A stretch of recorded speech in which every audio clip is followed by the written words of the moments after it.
Hi friends, welcome to my channel.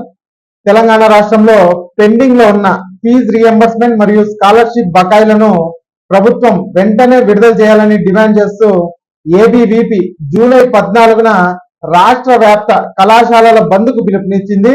ఈ సందర్భంగా ABVP Hyderabad city secretary Prithvi Teja మాట్లాడుతూ, రాష్ట్రంలో కాంగ్రెస్ ప్రభుత్వం ఏర్పడి ఇంతకాలం గడుస్తున్న విద్యార్థులకు చెల్లించాల్సిన విద్యా దీవెన స్కాలర్షిప్ నిధులను విడుదల చేయకపోవడం అత్యంత దారుణమని మండిపడ్డారు.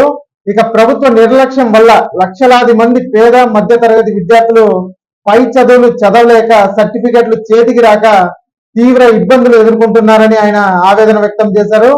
విద్యార్థుల ఉజ్వల భవిష్యత్తును దృష్టిలో ఉంచుకొని రాష్ట్రంలోని అన్ని ప్రభుత్వ ప్రైవేట్ కళాశాలల యాజమాన్యాలు అలాగే విద్యార్థుల తల్లిదండ్రులు స్వచ్ఛందంగా ఈ బంద్కు సహకరించాలని పృథ్వీ తేజ విజ్ఞప్తి చేశారు.